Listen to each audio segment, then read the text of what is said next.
What do you get when you mix a former college athlete, a chronic diagnosis, a relentless curiosity for healing, and just a dash of Southern grit? It's today's guest.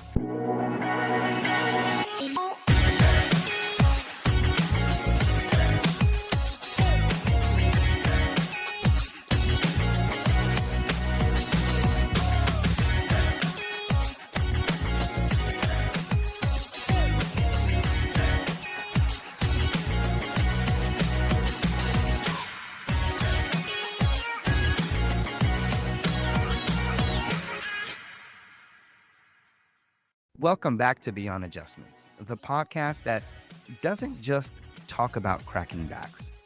We crack open real stories, real struggles, and the kind of breakthroughs that make you rethink everything you thought you knew about health, healing, and hustle.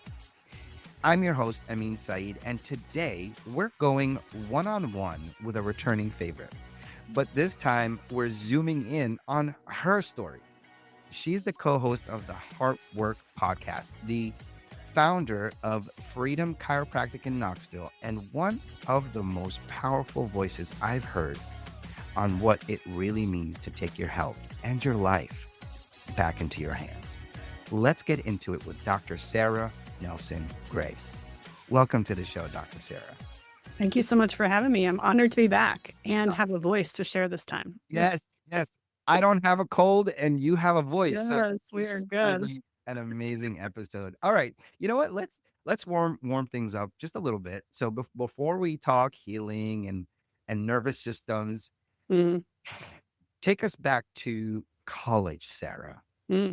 What kind of athlete were you? And did you ever imagine that the road ahead would lead you into chiropractic care?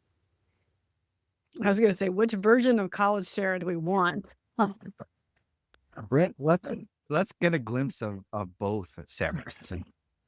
So I'm from Wisconsin originally, when saying like Southern grit. So moved from Wisconsin down to South Carolina. I got a basketball scholarship to go play at this D2 liberal arts school in South Carolina. So 18-year-old basically is up and being like, let me get me out of this small little town of 2,500 to go experience something new. So definitely experience some get out of the nest type of things for sure. And the opportunity to go play, to be a part of a team, to be able to really like spread my wings in that way was such a huge gift. And as we will explore a little bit, I definitely am a performance addict, and part of my upbringing, especially with some of my health journey, basically put me in a place where I need to be the best I possibly can be. And being an athlete, I think, allowed that to really shine and really put that at the forefront to where I got to express that performance. If I was really good, it then showed me how valuable I was. If I didn't show up great, then it also made me feel like a piece of crap, and like type of thing too. And so it really fed the engine for me when it came to performance, results, transaction, those types of things. And so, while at the same time, it also taught me a lot basketball. So I played, I don't even know if I said that. I played basketball, and a team sport like that really allows you to be able to dance in this place of leadership, work ethic, team camaraderie. There's a lot of really life skills that are given out of any sport, but also especially when you're part of a team sport, which is amazing. So it really taught me discipline, commitment, showing up to something. If you don't show up, your whole team is affected. And so it was definitely a huge learning thing, and I'm grateful I don't play basketball anymore. But at the same time, it was such a beautiful part of my story for sure. Yeah. Awesome. I love asking that because sometimes our paths or our path really starts before we even like know it. Mhm. And for you, part of that path included a chronic illness. Now, Mhm. there was a diagnosis that you received that really changed the trajectory of everything. I mean, I'm speaking for you, but I want you to kind of speak to that. Can you take us into that season? What were those kind of early struggles like, and how did they shift your understanding of wellness? So when you are basically a 10-year-old being knocked on death's door, it shifts a lot of things, and I don't say that lightly for the sake of like, I mean, there could have been anything that happened, but death's door sounds like such a big thing, but at the end of the day, it's what was perceived for me, and I think also the scariness when it came to my parents and the decisions that they were helping make for my health at the time. And so when I was 10 years old, I got diagnosed with ulcerative colitis, which, if anybody doesn't know what that is, it's basically just major abdominal pain. I was bleeding every time I would have a bowel movement. I still remember the first time I went into a bathroom and the toilet was filled with blood, not with anything else. And I was like, what's going on? And called my mom. And obviously, they were freaking out, but also at the same time trying to stay as calm as they can for their daughter. And we immediately, because all we knew at the time, went to a medical doctor, right? We went to the medical doctor, ran a bunch of tests, didn't necessarily have answers right away.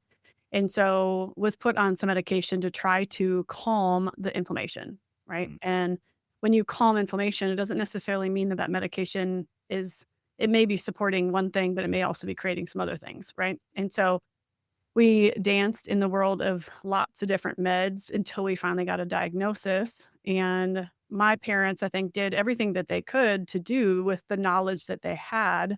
We went some homeopathy way. I remember taking some different like liquids under my tongue and all that type of thing. And my mom, I remember taking me one time to a chiropractor, like once, and at least just at the time, I remember getting one adjustment. That's about all I got. I didn't go back for multiple things. And then going through the rhythm of it when I was 10, by the time I was 11 years old, I was kind of going back and forth of like in symptoms and then what they would call remission for this type of disease, because it is an autoimmune disease that affects that large intestine.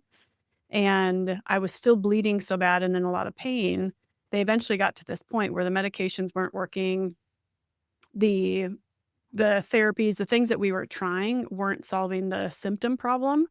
And if you know anything in our society, the minute that an organ doesn't work, if it can, they just want to take it out. And so I ended up having my whole large intestine removed when I was 11 years old. Oh my And gosh. so, I mean, I was in and out of the hospital when I was in 5th grade for over 3 months. Like, my whole version of health was dramatically changed, especially when we're talking about not just wellness, but health. Like, my understanding of health meant, at least at that point, something was broken inside of me. Something was wrong. And I had to have something taken out because of it. And so then that lent to a lot of, again, that performance rhythm. I never wanted myself to have to go through that, but I also never wanted my parents to have to go through what they went through, trying to navigate all this, not only just watching your daughter go through this, but just financially. There's just a huge Sure. burden when your kid's Yes. going through a huge amount of a huge surgery, right? And so Yeah. um, so they connected me basically with part of my small intestine, part of my my rectum, sorry, and created a J pouch. And Mm. so for me, my bowel movements are not the same as what a normal adult is at this point. I thankfully don't have an ostomy bag or anything like that. I did have a temporary ostomy bag for about 6 months, and it literally transformed, at least at the time. Had to do a lot of work going back through some of those old wounds, because it truly did transform my idea about what health was. Of course. Um, and then because of just the system, we took the symptom out, right? So my symptoms changed to where I didn't have the bleeding, I didn't have the abdominal pain as a 11-year-old at this point. Lots of other things had to navigate at that point, having normal bowel movements, had to just all these types of things, then along with just the emotional capacity of it. So at that point, I then was like, okay, I'm not going to let the sickness prove anything in my life. I'm going to prove itself, basically. I'm going to show up and prove that this isn't going to hold me back.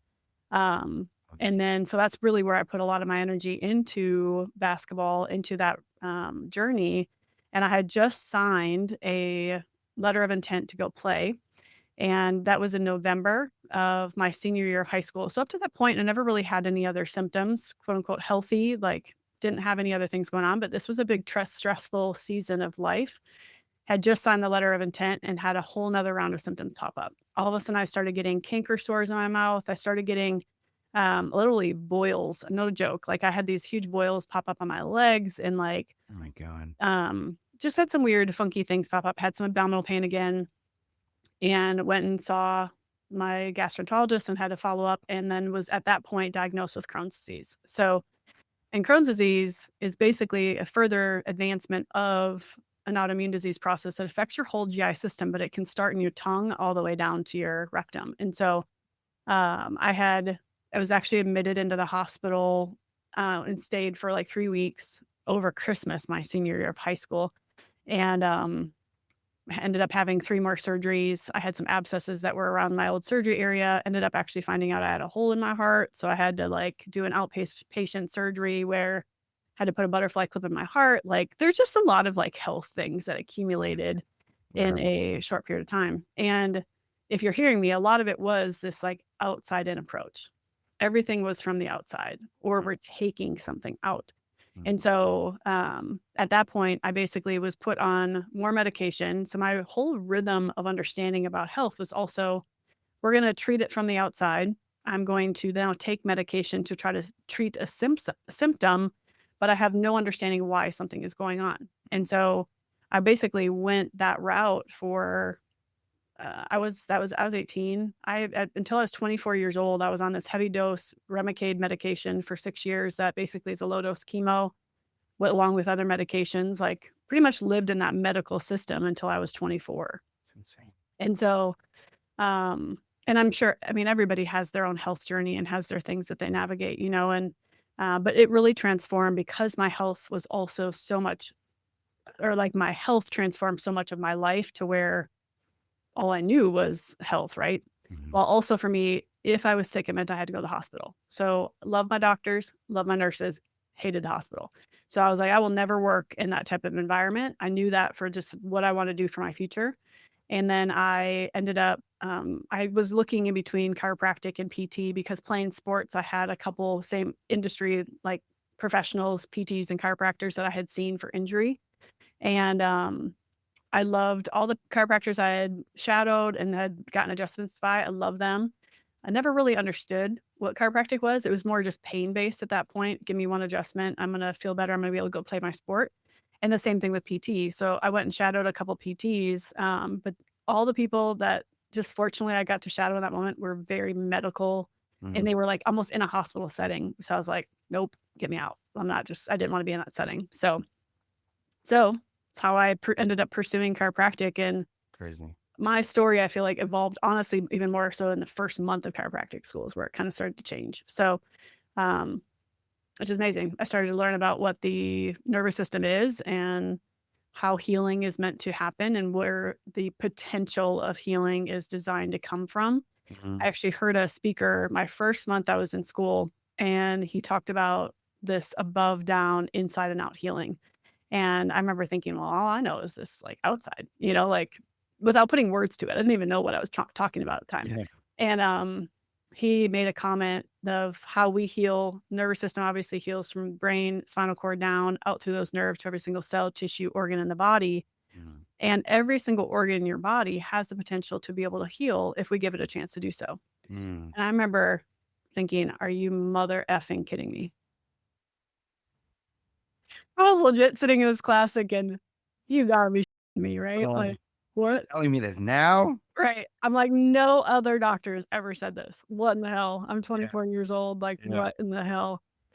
And I was pissed. I'm literally pissed because any type of autoimmune disease process, when you're under stress, like, again, I just started chiropractic school. So if you're under stress, it can stimulate some symptoms a little bit. So I was going through a whole nother kind of round of some symptoms reoccurring again. And I ended up chatting with this guy and talking to some other people. And he's like, I think you could really navigate a program. And so he recommended getting scans, getting x-rayed, seeing what my nervous system is doing. And I started a program, basically a really huge restorative program. So I get adjusted between 3 to 5 times a week for myself while I was my first trimester of school. And within 4 months, I was able to come off and work with all my gastroenterologists, my past docs that I was with, and come off all the medications I had been on since I was 10 years old. Amazing. As you maybe can perceive, I'm also this type of personality where like I'm 150 miles an hour, like one lane, at least I used to be. So at that time, I was also like, I'm never going to freaking take a medication again if I don't have to. And to be honest, I haven't since 2008, which is wild. So this all happened basically in 2008 when I was 24, and which is wild. So it's such a huge gift, and why I do what I do definitely transformed from my own health story for sure. Yeah, love that. I there's a couple of things you mentioned that really resonated with me. You were talking about how, you know, you didn't just talk about your story. You included your parents and their Mm, journey and how it must have been for them. I resonate. That resonates with me, mhm, because our first child, Emily, who's now in heaven, mm, was born with trisomy 13. She lived with us for 16 months, but in those 16 months, watching her go through surgeries and all yeah, that. So um, I feel with your parents and what they walked through, and just I mean, and even with my kids now, who my son will be 16, my daughter just turned 13, mm, dealing with their scoliosis and the braces and watching that, and like just the struggle. Just I get that. I yeah, get that. I mean, thankfully, I haven't been through anything serious like that, but I can see it from the parent point of view. So thank you for sharing that, because I think yeah. that's a part of it, big part of it, part of your life too, because they walked alongside you, they supported you, they did what they thought they needed to do to Sure. help you get through it. So I love that. Yeah. Um, so it's one thing to experience something like that, Mm, but it's another to let it drive your career choice. mm, What was the moment when you realized, like, chiropractic isn't just what helped me, yeah. it's what I'm called to do? Well, I think because it helped me, it allowed me to be able to see what was possible Mhm, and the potential of it. Not only if it was possible for myself, the opportunity for others, it could be the same thing. mhm, And nobody needs to have my story to have their own story. Like I don't need to carry and go through headaches or cancer or other things, but because I've lived my own story, I can navigate and be empathetic and understand somebody else's journey, mhm, whether that's the parent side of it, whether that's the kid side of it. And so whether that be the adult that's been struggling for years and with no hope, no answers, like I feel as even as I say it, I'm like, I'm just so grateful because it sucks to have to go through it. for I sure. would never wish it on anybody, and I never wanna go back to it. Mhm, While also I'm grateful that it's part of my story because it's allowed me to be able to have a relatability that can shed some barriers for people when they are embracing their own health story, mhm, and health journey. And so it really helped me be able to say, like, and I think too, like, health can be so fear-based, and it especially in the medical system, it's like you need to do this, or if you don't do this, something wrong or bad's gonna happen or something wrong is gonna occur. And so, I feel like one of the things that I've just learned as not only just a practitioner, a doctor, a leader, that's like, I'm here to offer hope and answers for what I can do. If I don't know the answer, I'm gonna try to find the answer for you. I will ask questions to the right people and find the resources I can. But at the end of the day, it's not my job to do your healing. I'm just a facilitator of that healing, and I can get out of the way and trust that the body's designed to do what it is. So it also takes the pressure off of me having to be the one to figure it all out for every single human that I come in contact with. yeah, Um, because I know that I had to do my own work, but everybody I get to come into contact with, they also have the opportunity to do what they need to do and they feel at peace and at rest and the most empowered to do for their health. Whether again, that's a parent, a child, a divorced mom, a single college student, a college athlete, whatever like lane that individual may be in. mm. I'm big on using your pain for a purpose. Mhm. That's literally my life's motto, and I believe God allows us to walk through certain things, um, and He allows us to walk through certain things, and we have the opportunity to use that pain for a purpose. Yeah.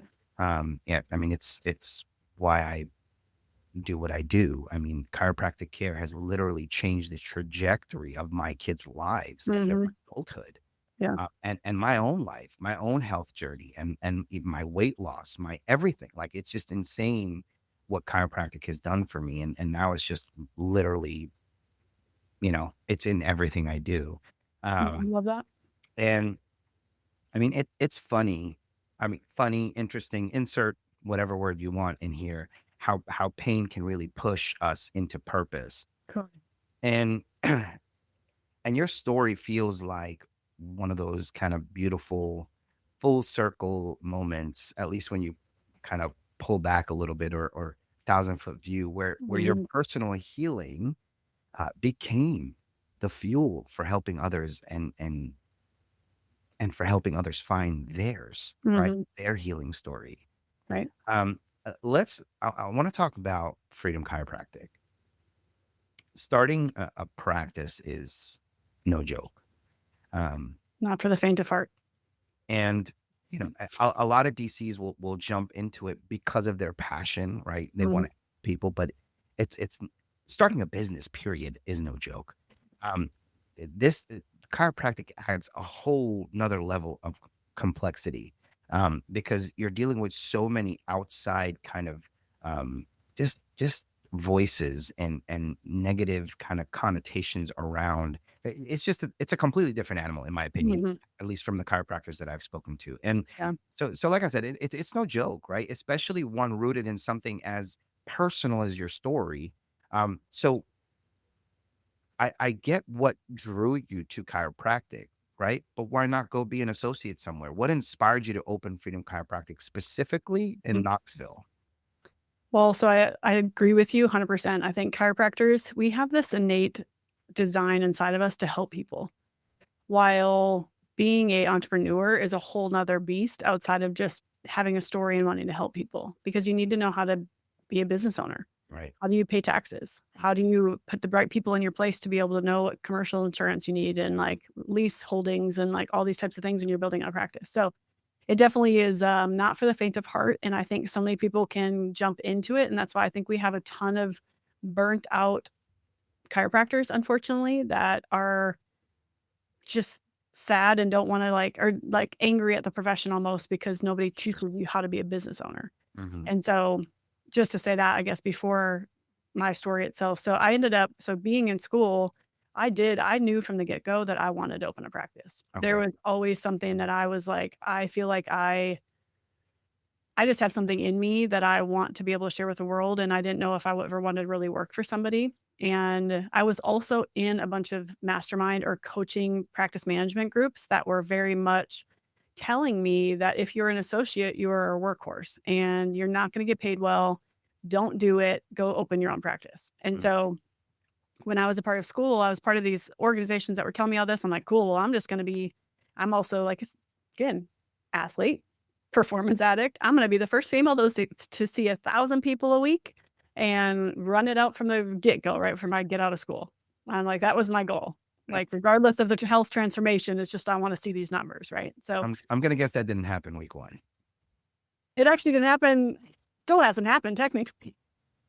So, I mean, Um, yeah. So it's wild again, our ego, right? Our ego will lead Sure. us to these thoughts and our pride for what we want to see. And I ended up having the opportunity. So I went to Palmer up in Iowa. And because I had been around the South enough and the organization I was a couple at the time a part of, one of my mentors was here in Knoxville. And his name is Pete Sulak. Actually, if you guys have been online at all, you probably maybe have seen some of his stuff. He actually just got diagnosed with a crazy brain tumor that has had a miraculous healing that has just happened, Wow. which is amazing. So he's doing really well. His family is doing great. But I had the privilege of being under his mentorship for my internship.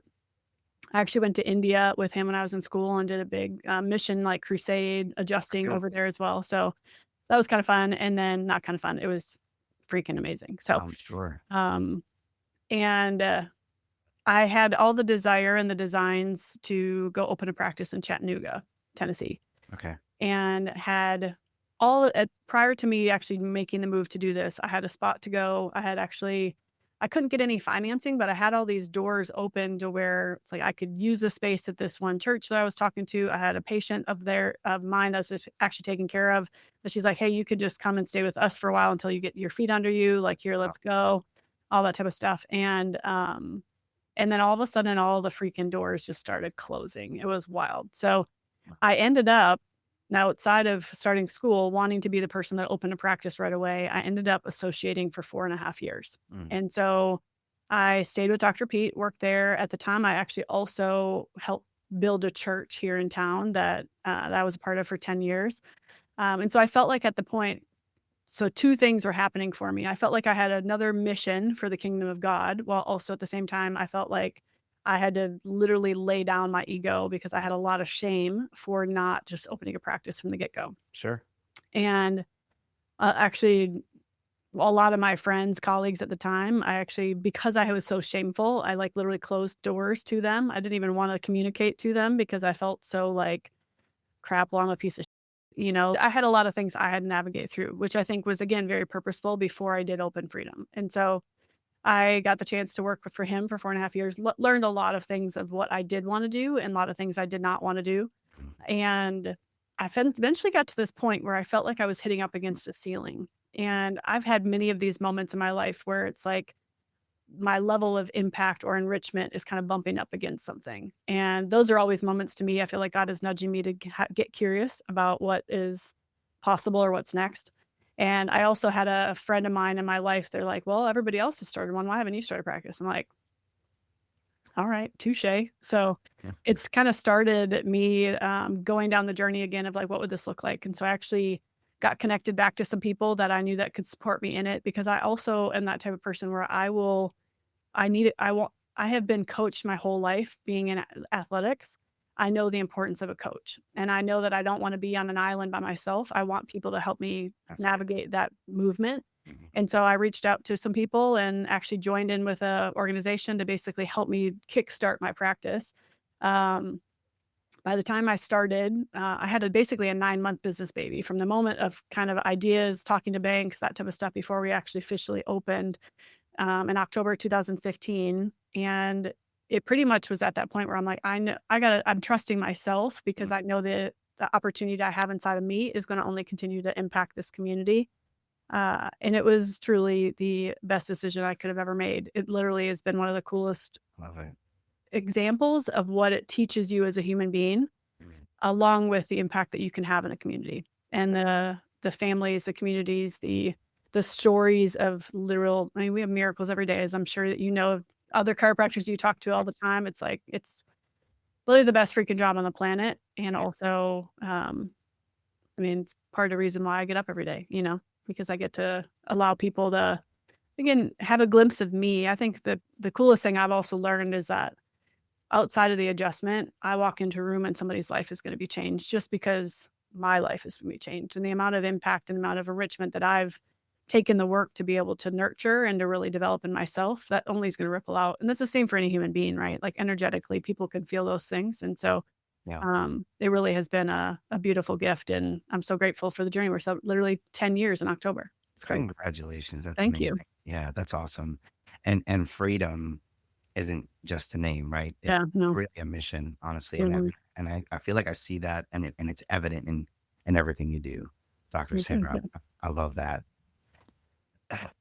I want to see if we can, like, Mhm. how your personal healing journey shaped the way you lead your Mhm. team and care for your patients, because I feel like there's got to be an influence there. Yeah, we could talk for like 5 hours on this. I don't have 5 I hours. know. To put it short, so like I think if you haven't listened to our other episode, I would also encourage you to go listen to that one where we talked with Dr. Marisa with heart work, because part of my leadership as an entrepreneur, again, you don't know what you don't know. Like you're only aware of what you do, especially when you open a business. And when I started my practice, I actually hired a lot of friends. I hired people that were really close to me in the church world. And really, for the first like 3 to 4 years, it was brilliant. And it was what I needed in that period of time. But it also fed a lot of my ego and my woundings from way back when. And so, because of what I went through, my own individual woundings were very much a mother keeper. I was a caretaker. Like, I wanted to take care of everybody else besides take care of me. So my leadership Yeah. example of that, and also patients healing, it Mhm. really became like, I literally talked to a new chiropractor yesterday, and he was telling me about how like I want to only work with this clientele because everybody else doesn't want to take their own health into their own hands and do the work. And I was like, yes, but you're trying to take responsibility for their outcome of the results, right? And I can only say that because I've been there myself. So in the beginning of when I opened Freedom, I took a lot of that to heart. If like somebody didn't get the changes I wanted to see, not only in their leadership, but also in their health journey, I would take it personal and I would overextend myself in so many situations where then I was finding myself very exhausted, burned out, feeling like I was like, what the freak is wrong with me? So it's like it then started this journey of like understanding like, okay, as a leader, there are some certain things I need to set up and process through so that I can be a healthier leader as we move into further expansion, scaling, and really building a healthy business. And so that's really kind of where I started. And then I started my own health transformation, like heart journey is what I would like to call it. And that allowed me to then see like where I was putting in unhealthy aspects for how I, again, cared for people, how I wanted everybody's results up to me. I was very transactional based. And really now how I lead my team, it's from a place of authenticity, vulnerability, strength, and power. Yeah. And my team is actually one of my girls celebrating 7 years with me. She's been with me for over 7 years. My clinical director's been with me for 8. We've now building in this robustness within my my leaders of my team. I have 8, 7, 5, and 4 are my like main 4 girls that are on my team. Wow. And it's brilliant to see because the work that I've done as a leader has transformed into how I now lead my practice, right? Like, and I will 100%, no matter who I'm talking to, you as an individual will bleed into your practice. Sure. So if you are bleeding, it will literally bleed into your team and it's going to bleed into your patients and it's bleeding your practice. And it's why you're not going to get to see the results that you truly want to see, which is also okay because that's where you are. I think that's also the other permission is like, you can't be anywhere else than where you are. And so I had to also give myself a ton of grace to say, okay, well, this is where I am. I get to now dance in this journey so that I can become the best leader and the best business owner for the success of this practice, but also for the success of my team. And so it's definitely been an evolution and it'll only continue to be an evolution for sure. Yeah. And if you're standing still, you're just walking backwards at that point. So Totally. I love that last comment. It is definitely an evolution. Mhm. We should always be growing. So there's a lot of chiropractic practices and offices out there, but Freedom feels like an experience, right? What would you say sets you apart, when it comes to patient care and community? So our tagline is to create a safe space for you and your health. So that is one of our like overarching desires, that the minute that somebody walks in, that they feel known, not just seen, but they feel known, they feel welcome, they feel like they can belong to something bigger than themselves. And we have been also very strategic in that so that happens. From everything from the patient experience, from the moment that they see something outside of us, how they connect to us on whether that's socials, on the website, on however they get their tangible touch to us before they even call and contact our office. By the time they call us or they connect to us, what are our steps as a team to make sure that they're experiencing this unbelievable experience? If you have ever been into any type of doctor's office, I never want anybody to walk in and be like, I have this like glass sliding door and you have to open up and see somebody. Like it truly is like just ridiculous to me, right? Like I want this to feel like you're walking into either a coffee shop, something that's like, again, you walk in and you're just blown away. 'Cause for one, it doesn't look like a chiropractic office and it doesn't feel like one, right? And so, or a medical office in general. So we have, again, strategized very, very specifically from the get-go, again, from phone calls to how we do our tours, how we educate people the minute that they set foot in those rooms with us, by the time they come back and finally get an adjustment from us, how we build care plans, like how we table talk along the way, literally how my team will hold babies so moms can get an adjustment. Like we have a play area. Like there's just so many things. Like we have kids running all over the place and my team almost operates as like a daycare center, but they don't, like it's not their job to like, but it is part of their job to like make sure that our families feel very cared for and very known, and Um, we we always also bring it back to like, have you been to Disney before? I have. Yeah. So like we always talk about like that Disney experience. I'm sure a lot of like businesses like relate to that. But one time when I went one time to Disney and I walked out of Starbucks and this one employee was like, I hope you have the greatest day, Sarah. And I'm like, the freak, I didn't want my name. It's like, and I didn't realize they'd written my name obviously on the cup, and the guy just like made a notice of that. But I was just like, are they watching me or like how Yeah. do they freaking know? It's like Big Yeah. Brother or whatever. Twilight Zone moment for sure. Yeah. Yeah. And but it's like I want our people to discover that and to know that. Like Yeah. That's when cool. we had somebody walk in yesterday, it was a brand new patient. My team member gets up out of her chair.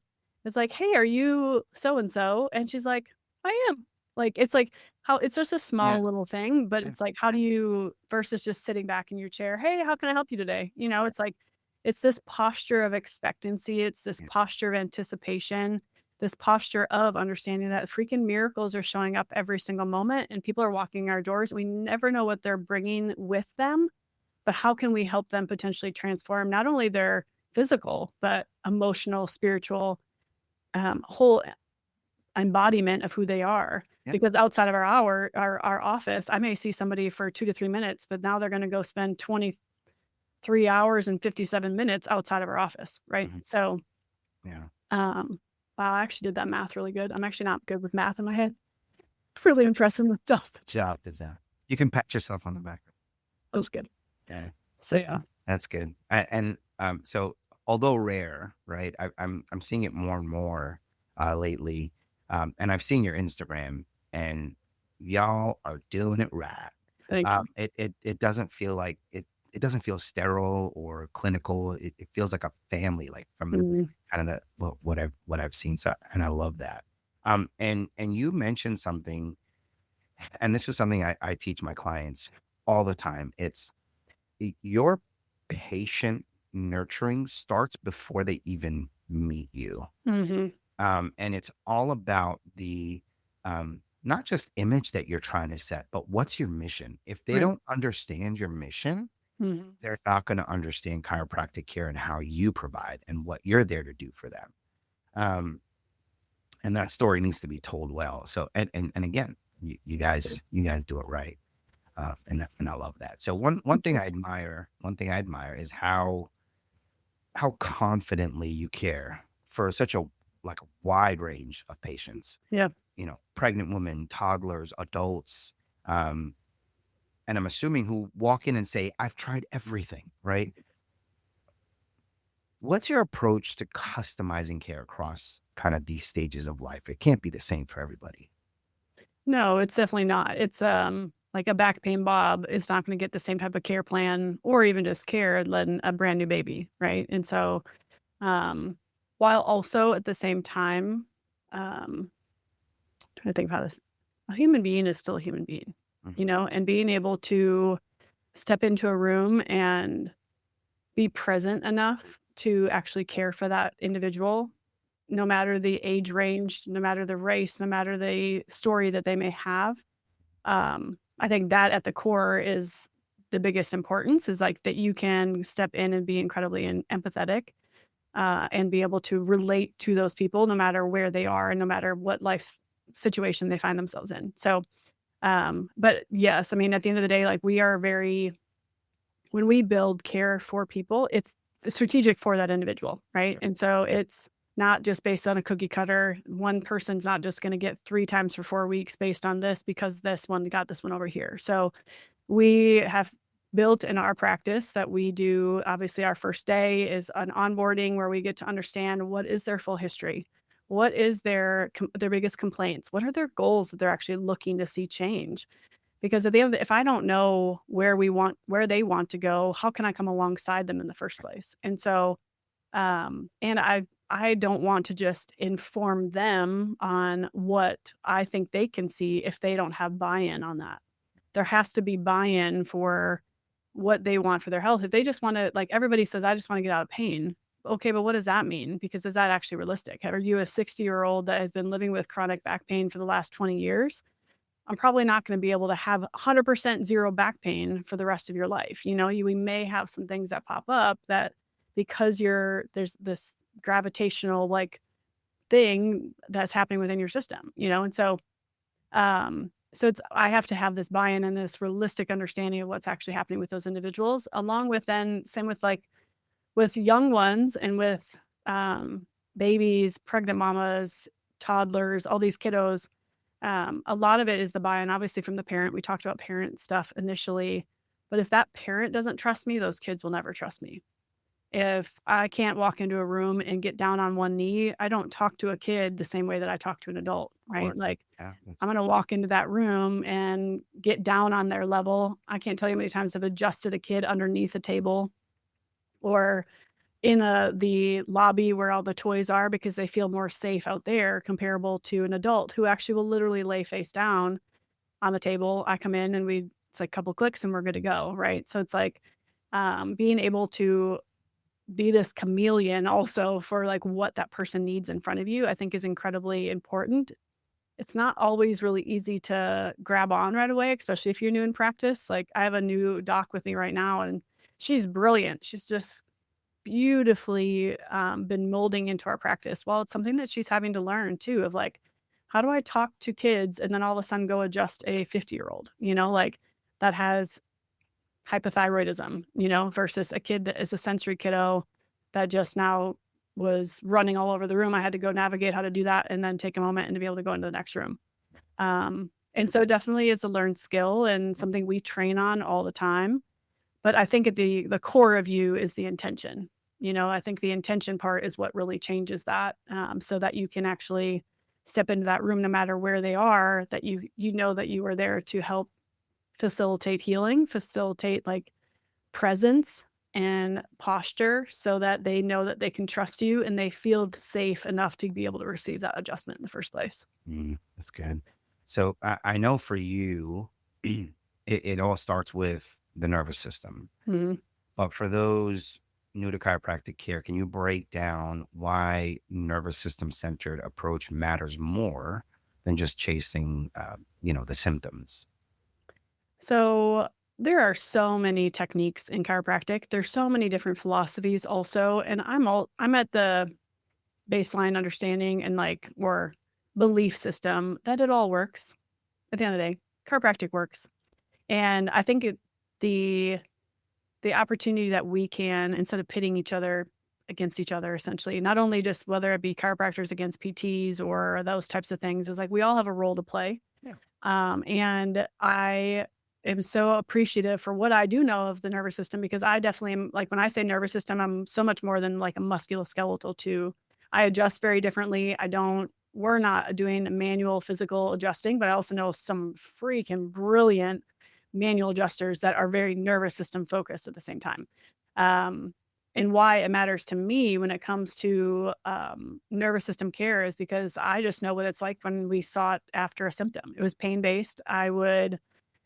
Again, you guys heard my story. I went to the doctor. They tried to just fix the symptom, but not actually get to the understanding of the root cause. Right. And the root cause, honestly, the way that the nervous system works too, and it starts from conception, y'all. Like the way that nervous system is built upon the parent's DNA and what comes together when that child is formed.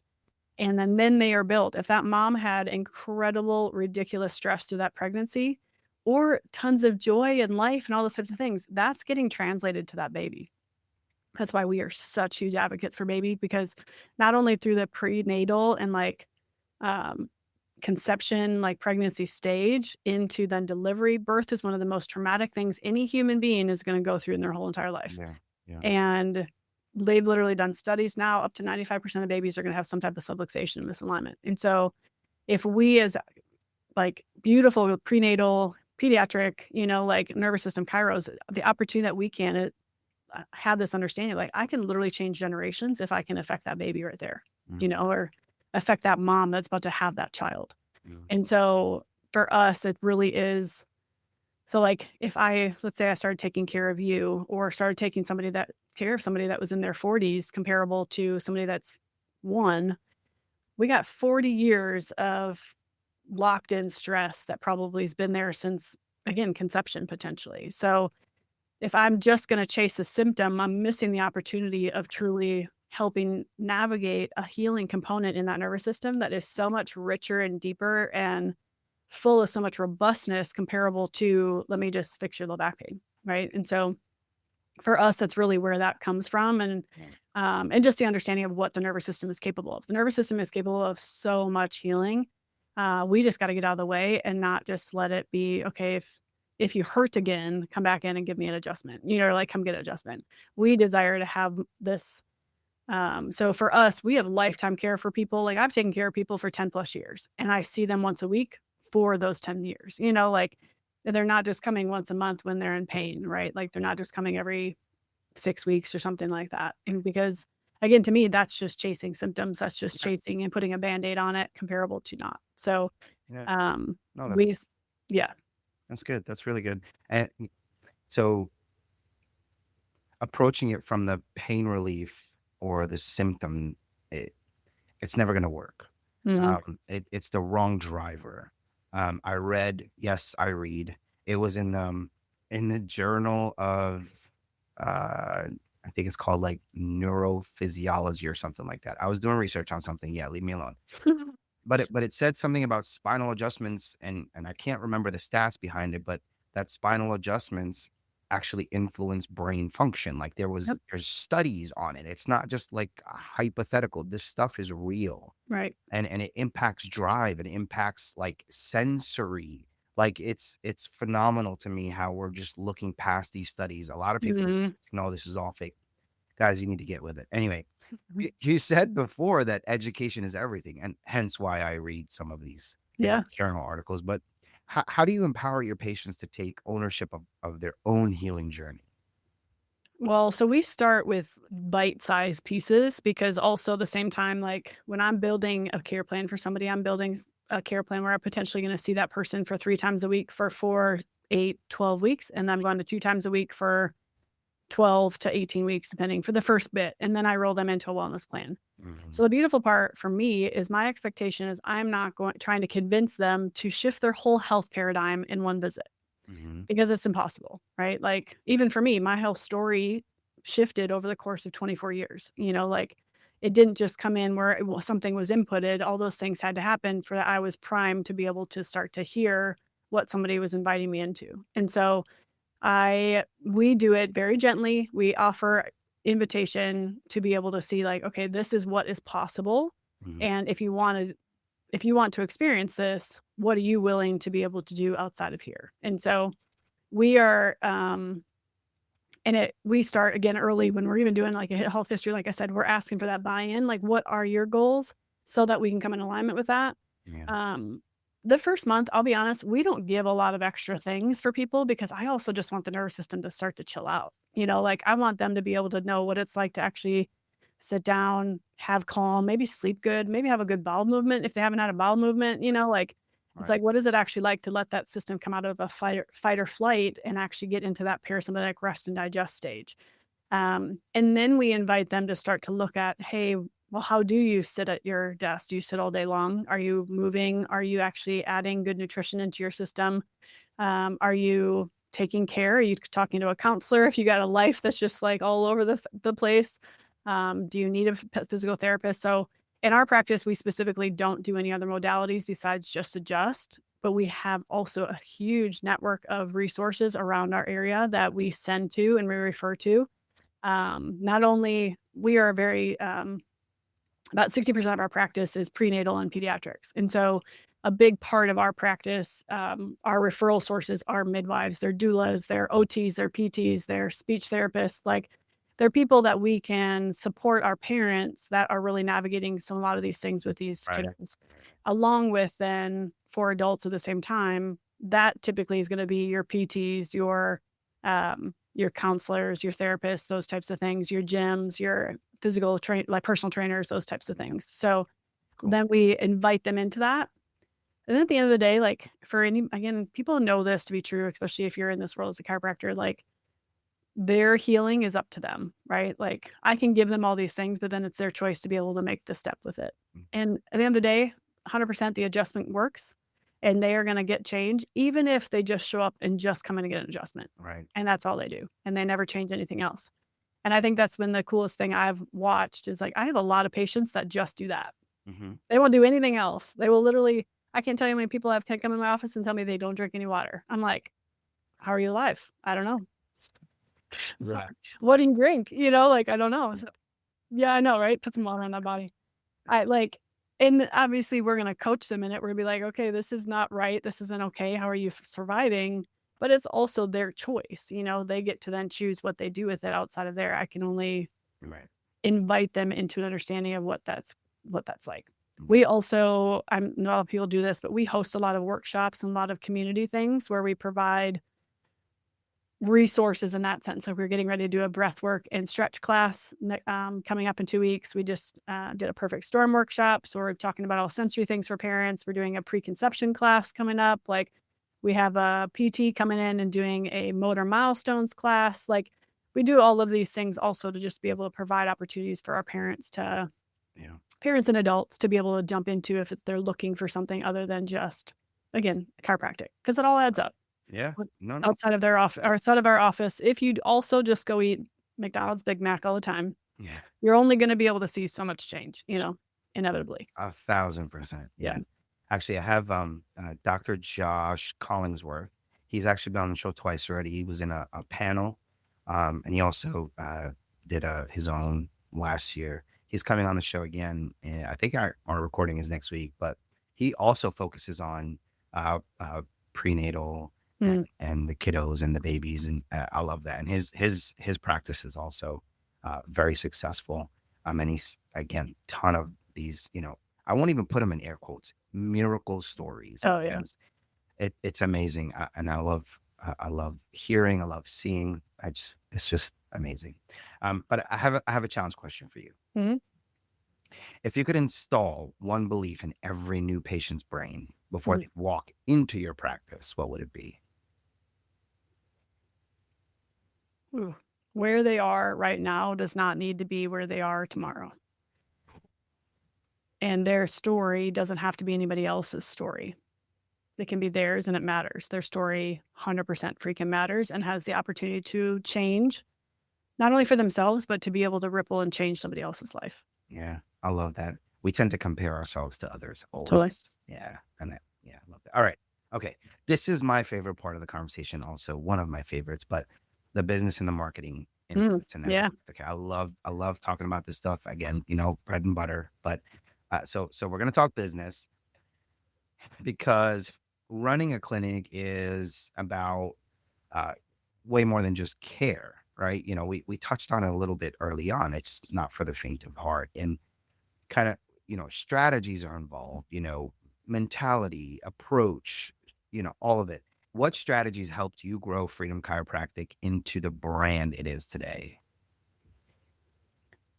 So when I first started Freedom, I really honestly, I'll be honest, I didn't even know if I really had a brand. Like, it's like you're kind of just like throwing things up on, I mean, I did, but I also didn't know who our niche was. I didn't know what our ideal client was. Like, I just wanted to see everybody and anybody, you know? And so we were very strategic from the get-go to build systems to be able to see a high volume amount of people.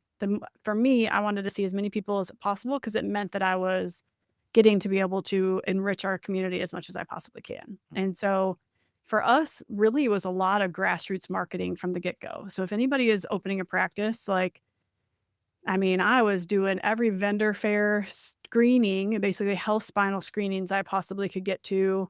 I was doing health talks. I was networking with every single freaking human in an event that I could get to. I was a part of the Chamber of Commerce. I was part of BNI. Like, I would literally go knock on doors and introduce myself and tell them I was coming. And like, I would love to be able to know more about who they are. You know, it was just as much about building my brand and who I was, but also at the same time, getting to know my community. Because if you don't also know your community, how can you be a part of your community? You know? And so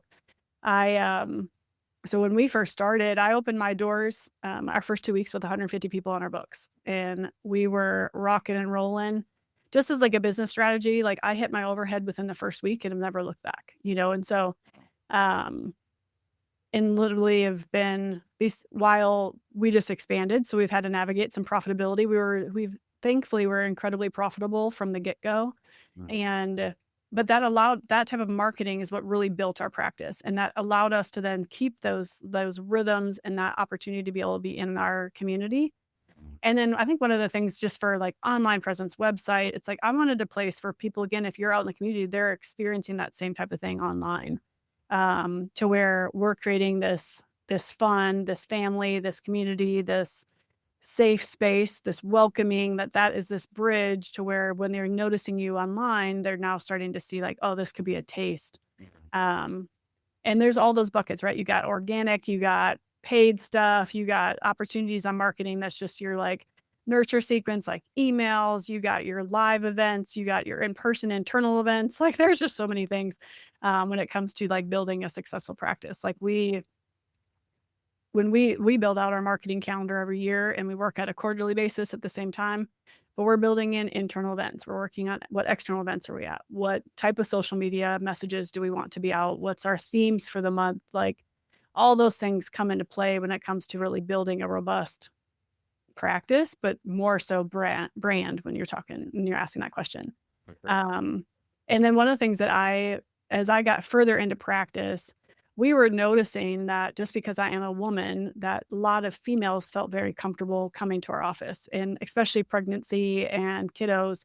So there was this, I never fully like niched myself as like a prenatal pediatric practice until about 4 years ago, where we really started to change our messaging and who we really served.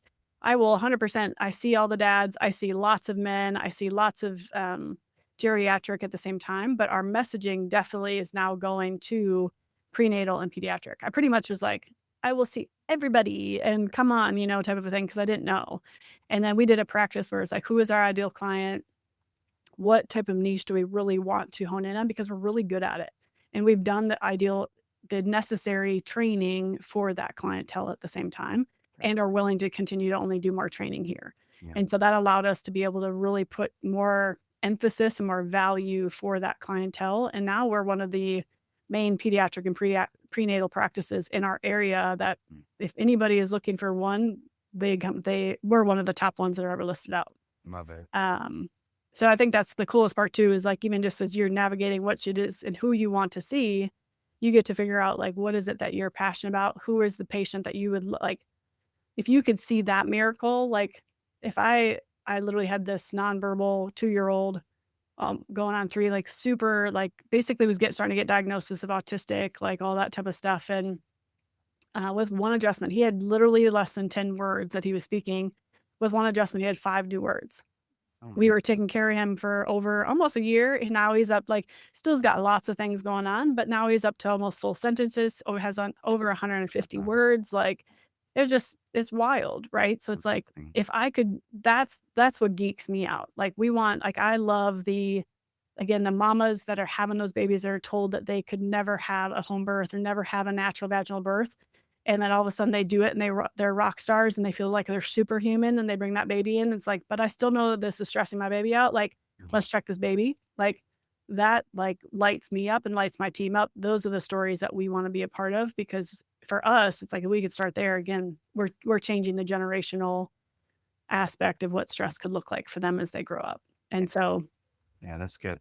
Yeah, that's good. I like, so there's a couple of ways that I saw that were successful for practices. One was come one, come all early on, and then see where you as a chiropractor fit naturally. mm-hmm. And then from there, create your ICP profile, or your ideal customer profile, Mm-hmm. and then target your marketing to that.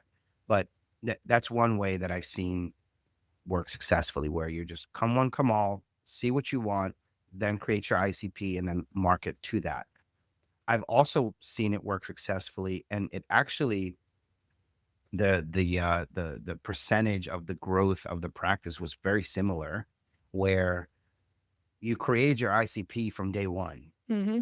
We are prenatal, whatever, or we just, whatever it is, if you're a general chiropractic practice, if that's your ICP from day one, just whatever you commit to, whatever your plan, just commit. Whatever the plan is, just commit. You said, okay, we're going to do general and then create our, our ICP later. Fine, but do that. Mhm. When you start to set out a plan and then start flip-flopping because Yeah. it's not working after week 1, month 1, month 2, that's what's going to hurt your practice. Commit to the plan, give yourself a time frame, and say, okay, this is what I'm going to be doing. And this is et cetera and so on. And then create my ICP. Or I'm going to create my ICP from day one. Whatever it is, just commit. That would be my recommendation and my advice to those that are just starting out. It, it Yeah. takes time too, like you're saying, like that you have to give yourself time. Any type of marketing effort that you do, it typically is going to take at least a quarter, maybe 2 to even see the fruit of that. So it's not something like you said, if you flip back and forth, you're the problem and the side of like feeling insecure about it, because at the end of the day, then you're only looking for that one thing to be the solution for the change, right? Like you said, 100% commitment to that is a beautiful opportunity. Yeah, for sure. And another thing is be real. Mhm. Your marketing, Dr. Sarah, feels very real. It doesn't come across like a sales pitch. And because they will see right through that facade if you're trying to be something that you're not, Right. and it's going to come through. People can see fake. So be real. I apply that to my own business. Hey, this Mhm. is who I am. If religion comes up in my conversations with, I love Jesus. Like this is who I am. If you don't want to Mhm. work with me, that's okay. Right. Um, but be real. Like be real. That's like the best advice I ever got from anybody. Just be who you are. You're not gonna make friends with everyone. You're not gonna be able to help everyone. And just commit. Commit and be real. Anyway, Mhm. that's I'll jump off of that. No, that's good. Yeah, yeah. It's true. How do you manage balance between kind of the business side and your heart for patient care? Because I know it's pulling on you from both sides. Like, how do you manage that? Well, in the beginning, I didn't well. Just because, like you said, like it's hard not to take it personal if somebody doesn't see the change that you want them to see.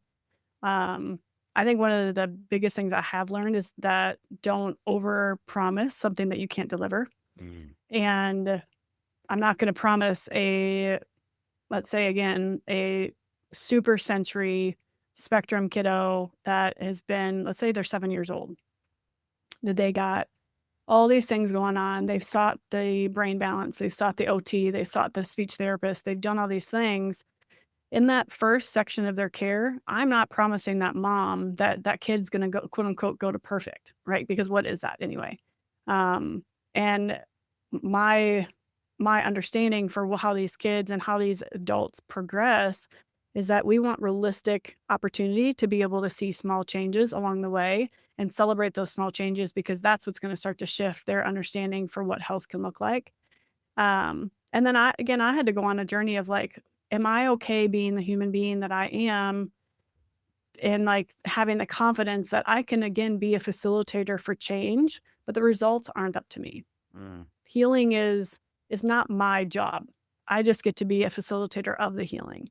It's right. not like I'm not God, like chiropractors are not God. Like in the end of the day, like we're here just to be a facilitator of that innate intelligence that's already literally truly designed to be in every single human being. Yeah. And we get to facilitate a beautiful adjustment, facilitate a conversation, facilitate presence and posture with that person that is crying, devastated, literally hopeless, to be able to then provide an opportunity to say like, "Hey, maybe this doesn't have to be what your story looks like." But then I get to let go of what that time frame looks like. That is not easy. That is something that I've had to again work through. I've been doing this now since 2011, right? So been doing this for over 14 years, and it is not an easy thing, especially for a new doctor. Chiropractic school, I think, does a disservice to a lot of chiropractors because they teach you so much brilliance on adjusting, but we are so die hard for the miracles and for the change and for the results, and that there's this like, I think sometimes honestly an ego complex of like, well, I am the healer, I'm the one that's doing this. And so in turn, then you become if you are the healer and the person that's doing the work, the results then are up to you, and you need to be able to see those change. And if you don't see the change, then you feel like you're a piece of crap. I feel like what I've watched is like when you focus on being the healer, then you're the one that's wanting the results. And then when you don't get those results, that's a place of so much insecurity, making you feel like you're not doing a good job. And we then can do a disservice for the healing in general, because again, we put ourselves into the driver's seat of what that opportunity can look like. And so, yeah. Makes sense. That makes Yeah. sense for sure. I think so. Some of the conversations I have around kind of the business / patient care and what drives and what helps and so on, it always ended up boiling down to, especially when we had the longer conversations, but it always ended up boiling down to the purpose, because patient care will drain you. Running a business will drain you. Mm. And if you lose the sense of purpose, like why you were doing it to begin with, it's essentially detrimental to your success.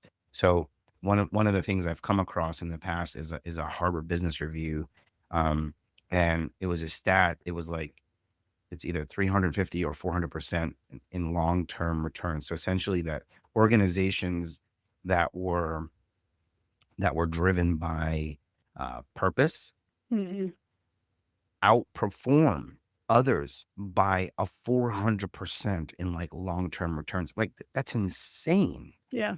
And it's not fluff. It's strategy. Anyway, purpose is huge. And then of course, not just, throwing things up on the wall, see what sticks, like really just help, look into people that are successful, practices that are successful, find a mentor. You mentioned earlier, coaching is important. Yep.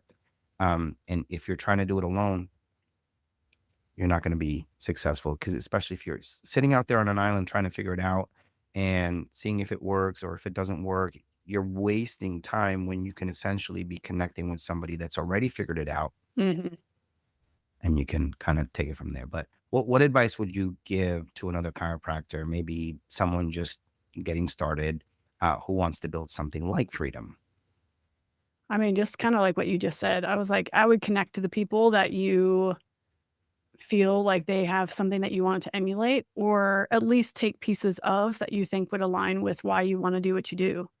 I have never done this alone. I have 3 business coaches in my life right now, even currently 10 years into owning my practice, and so because I value what people can see that are a neutral version, that aren't in the day-to-day with me, that have the capacity to like show me what I don't see, or invite me to be able to see, hey, maybe what if you tried this over here, type of thing. And so I 100% from the get-go, if you are looking to build something, or even if you're, again, associating and you have something that you're looking for to build in the next couple of years, still put yourself in environments to where you can grow yourself and develop yourself. Because as, like you said, as a leader, as a business owner, as somebody that's taking care of somebody's health, if you're leading team, one of the biggest joys in the world is my team, but one of the biggest struggles can also be team. And if you don't know how to like lead yourself, there's no way for you to understand how to lead a team. And so, 100%. so get around a beautiful mentor, work on self-development, whatever that may look like, whether that be books, podcasts, get a counselor, get a therapist, like whatever that maybe look for you. Go shadow offices, especially if you're a student. You're never also, if you've been in practice for a long time, I can't tell you how many offices I've gone and seen just being in practice. Like I'm constantly learning. I'm not too big to be constantly learning and like put myself in a room to like, I don't know all the things. So I have other chiros that have been in practice for a long time will still come and also visit and shadow our office, because they want to continue to glean what is potential for them. Right. Go also like, I think the chiropractic is so awesome, but there are also a lot of other businesses that do it really well, not just in chiropractic. So prior to me opening, I went and visited other industries like coffee shops, because I wanted it to feel like a coffee shop. I looked for design in other like restaurants and other like home goods stores, all those types of stuff, because it gives you some like opportunity to see something new. Put yourself in like rooms where people are also doing something that you are not doing. Right. That's the thing I've learned now is like I've put myself in places that are allowing me to think outside of my box and think outside of what I know to be true, because it only opens you up for the potential of what you're capable of, and also it's going to probably make you feel really uncomfortable. Yeah. For sure. Yeah. Stretch yourself. Opportunities, yeah, they Absolutely. stretch you and they give you space to say like, man, maybe I don't know it all, but also what would it take for me to bring some of that and put this work in to know some of that at the same time. That's good. So if you can go back to day one of opening your practice and whisper one sentence to yourself, what would it be? Mm, trust it. I think to trust yourself and trust the journey. You don't have to have it all figured out immediately. Um, this is more than just a word, but I think a lot of people, and I coach people on this. I coach a lot of individuals that are just tired.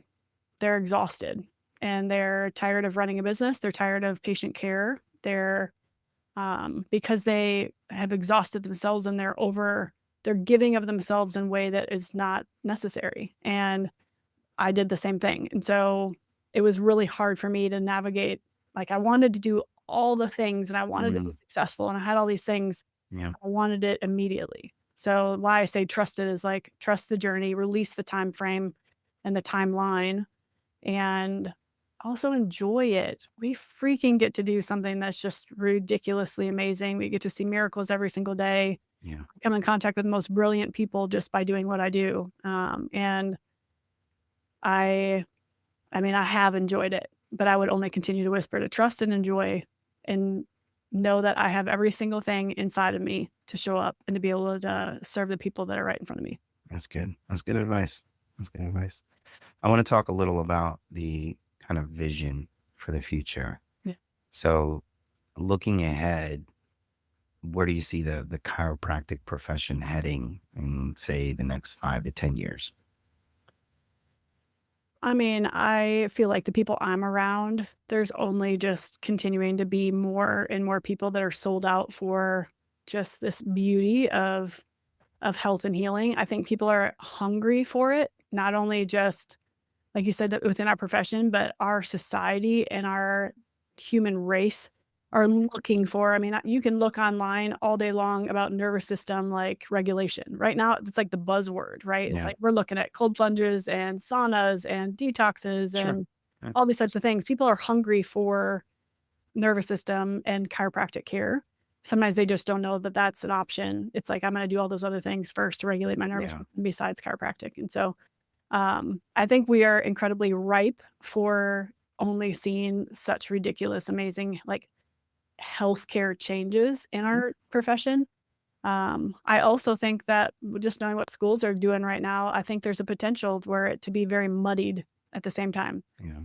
Uh, to where it can get very muddied with more of a medical, more of a PT route versus be very like chiropractic, innate, nervous system focused. And so I think there's a bridge. There always is, right? And so for me, I choose to stay in the lane that I'm really good at, what I know to be sharing, and to be really just clear on, because I don't want to be somebody that's also muddied. Like I would be very clear for myself. Like I know I'm really beautiful at this and what the vision is for my life and for my practice.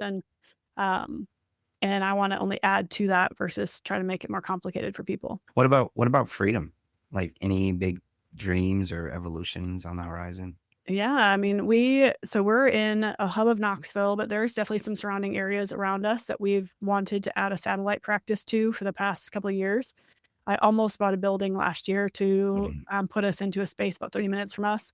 Just was not the right financial move at the time with rates and stuff like that. And so I would first see us having a couple more locations. I don't know how much I will actually be in that. I have now, as the beautiful part about when you scale a business, you become more of the CEO and you have to learn what it's like to actually be a CEO versus like the lead doc almost. And so I've been working my way to where I'm actually more leading the business versus it just be me, the only one that's doing patient care. And so I've set up in my leadership team, I have a clinical director. She would oversee all that, which is amazing. So we have vision for that. I do not have a vision for Freedom to have like 10 locations or anything like that. That's never been something that unless all of a sudden it just started opening up and we get brilliant at it. But that's never been my intention. I see us more or less going from now almost a hub to where we host retreats, we host places, because there's not a lot of, there are, but there's still a need when it comes to leadership development. How do you build robust teams besides the initial 90-day once they come in? Like, how do you keep your team excited for the mission? They show up and do a brilliant job, that they feel like they're a part of something that's bigger than themselves. And they want to stay with you for a good long while, And so, and how do you build something outside of just like, again, a first couple of years of practice, like how can you scale your practice, those types of things. So, I coach on the side. I'm getting ready to actually do a 8-week group coaching starting next week, and for leaders that are basically in that place where they may not have, maybe have built a really beautiful business, have done some things, have seen some success, but they still feel like something's missing. Yeah. And That's good. That's where I kind of feel like I'm getting nudged to lean into, because it's what's transformed things for me. So it's really given me a glimpse of what I can be potentially offer this world at the same time.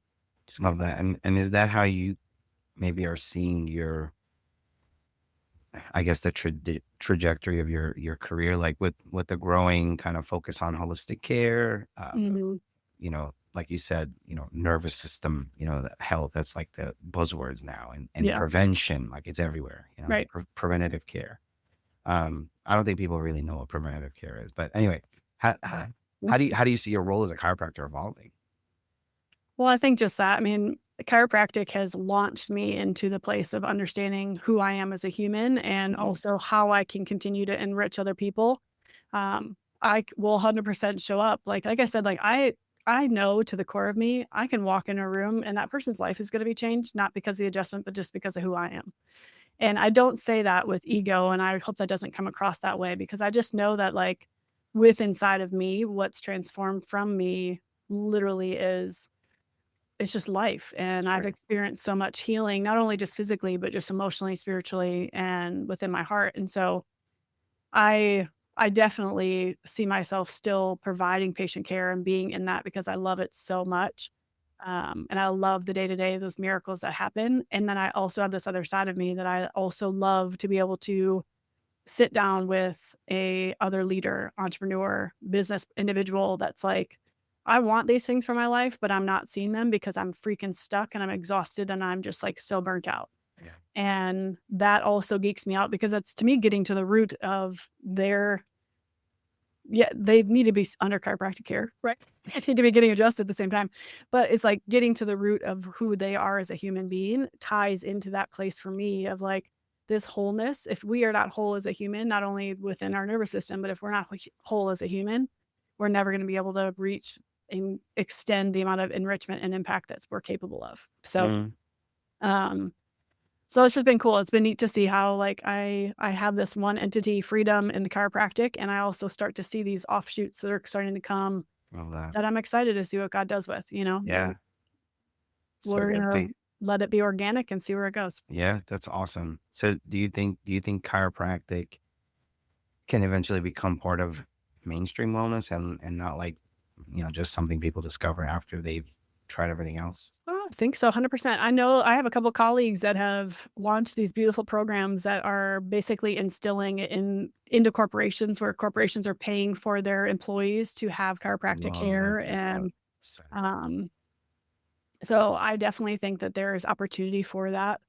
I also know that our medical system is run by money and run by pharmaceuticals and all that type of stuff. So we definitely are always primed to be able to have a front row seat. It just also in our industry, because it's not ran by insurance, money, pharmaceuticals, we are definitely more of the route where insurance, money, and pharmaceuticals don't pay for that, right? So like, sometimes insurance covers some chiropractic care, but not all of it, and so we're all cash. We are like everybody that comes in here, we don't take insurance anymore. And so it's definitely more still a luxury than it is a first line of defense almost for people, unfortunately. I would love for it to get to that point where it would be, if companies or places like that would provide it for employees, within school systems for kids, like it'd be basically like, I mean, we have so many kids, I'm sure we have where they have resources at school for speech, for OT, for all these things, these what they call IEPs. Yes. Yeah, IEPs. Yeah. Yep. And what if chiropractic was a part of that? That would be amazing. So I mean, how would that change the school system for those kids? It would change the community as a whole. Like Totally. the entire culture of every country would change because we would be so much more healthier. Right. But yeah. So I have a challenge question for you. If you had a 60-second ad during the Super Bowl to spread one message about chiropractic care, what would you say? Oh, that's good.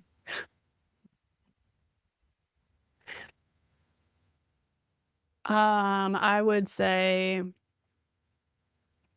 I mean, I think I'd keep it simple. Your innate intelligence, we all have this beautiful, robust, innate intelligence inside of us that your brain and spinal cord control every single thing that we have, to where we communicate from above, down, inside, and out. Just like if you are, I use the analogy of if you are trying to go drive down to Florida, you want a straight route. If all of a sudden you have a traffic jam, if you have something coming up, you either are going to stop, you're going to slow down, you're going to detour all the way around. That makes for that journey to be a lot harder. And so we are here to be able to clear that nervous system, clear that route, so that your body can function, it can heal, that your body can be in full operating position so that it can thrive, it can do the things it needs to do. That does not sound like an entertaining Super Bowl commercial. Yeah. But it's true though. I'm just thinking of like puppies and like Clydesdales. I think I would have like I love horses, so I'd probably put some Clydesdales and put some puppies. Yeah. That's funny. I would imagine something completely different. For me, it'd be like, motion is lotion, right? So I'd like compare our bodies to a car, like oil changes and all. Anyway, but that's just me. Anyway, so unfortunately our time here is kind of coming to a close here, but for listeners struggling with chronic health issues as you did, maybe they feel stuck, don't really know where to go. What message would you want to leave them with? For one, I would leave them with where they are doesn't have to be where they are tomorrow or where they feel like they are. I feel like we can be so identifying in our pain or in our sickness or in our illness, and that identifying factor does not need to be who we are. It may be something that we're struggling with, but that does not make you somebody that's less than. It doesn't make you somebody that is not worth it, somebody that is not made for more, and that you have everything freaking inside of you to be able to heal. We just got to find a facilitator to help that. And so I would really encourage you that if you are looking for a nervous system focused chiropractor, there's a lot of resources out there. If you're in Knoxville, come see us at Freedom Chiropractic. Otherwise, you can always reach out to us. I will try to find somebody in your area. There are a lot of resources out there. I recommend for a lot of kids stuff. There's pxdocs.com is actually a really good resource hub where you can go search for other chiropractors in that area. I send a lot of people to nervoussystemchiropractic.com. I think that's what it is. To where they can go find a chiropractor in the area. There's a lot of like hubs where you kind of look. Nice. One of the other things I also, like if I'm sending somebody to go find a chiropractor in their area, I always say, go find somebody that will take care of your grandma, but also take care of your baby and a pregnant mom, because they've typically done enough training to be able to have hands on the whole population. Right. Along with, they're not typically going to just take care of your pain if they're seeing babies and they're seeing pregnancy. So, so yeah, just opportunities. If you're looking for somebody that's just in your area, will they see the whole population? And that, not that they can't niche themselves, but also can they be capable of doing that at the same time? So where can folks connect with you? Like if they want to learn more about Freedom or maybe binge the Heart Work podcast? Yeah, so definitely. So Freedom Chiropractic, our website is freedomknox, knox.com. is our website. You can also find us on Instagram, Facebook. Instagram is our Freedom Knox as well. We do have a good time over there, so come on over, follow us over there. My personal Instagram is Dr. Sara with DR, Sara Nelson Gray. And my good colleague, like Amin mentioned, Dr. Marisa and I have also started a podcast over at the Heartwork podcast. It's a beautiful podcast. We talk a lot about entrepreneurship, but also getting to the heart and to the soul of the person behind the symptoms. We are incredibly passionate about it and excited about what's the potential is coming out of that as well. Yeah. It's a great podcast. You guys, you need to check it out. And then one final challenge question for you. If you could leave every listener with just one shift, it could be mental, physical adjustment of some sort, to improve their health today, what would it be?